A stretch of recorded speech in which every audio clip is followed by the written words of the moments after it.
दोस्तों आज हूँ तमारी साथे एक नवी रेसिपी शेर करवानी छूँ। तेमां तेलनी पण जरूर होती नथी। अहींया आपणे 500 ग्राम तळेલું मीठું લીધેલું છે। मीठामां रहेली नमी अने ભેજ ઉડી જાય ત્યાં લગી મીઠાને ગરમ કરવાનું છે।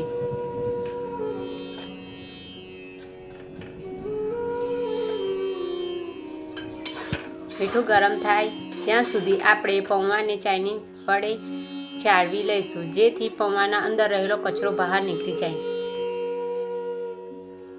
અહીંયા મેં પૌવા નાયલોન લીધેલા છે। હવે આપણું મીઠું ગરમ થઈ ગયું છે તો પૌવાને અંદર નાખીશું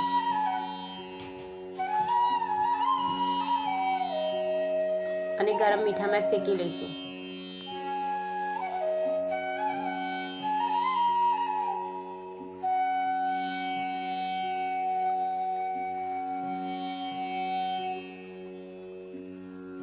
હવે આપણા પૌવા શેકાઈ ગયા છે તો કાઢી લઈશું।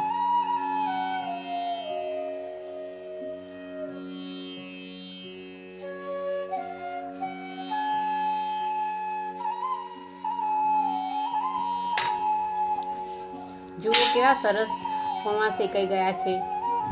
અહીંયા એક વાટકી જેટલા સિંગદાણા લીધા છે તે મીઠામાં આપણે શેકી લઈશું।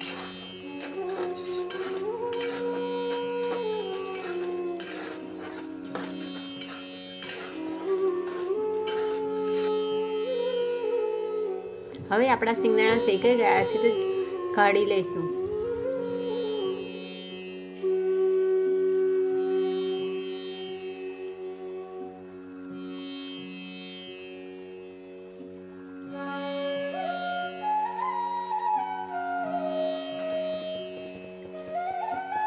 અહીંયા મેં 2 લીલા મરચાં લીધેલા છે, તેને પણ શેકી લઈશું।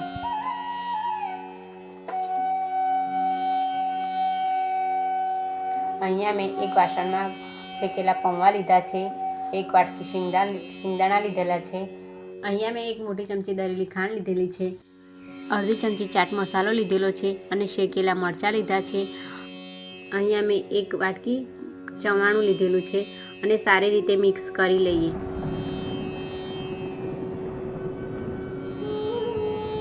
તો અહીંયા આપણો હળવો નાસ્તો તૈયાર થઈ ગયો છે, તો ચા સાથે આપણે લઈ શકીએ છીએ। તો ચા સાથે ખાવાની મજા આવશે। તમે પણ એકવાર ટ્રાય કરજો અને કોમેન્ટમાં જરૂર બતાવજો કેવો બન્યો છે। આવી જ વાનગીઓ જોવા માટે મારી ચેનલને સબસ્ક્રાઈબ કરો અને તમારા મિત્રોને શેર કરો।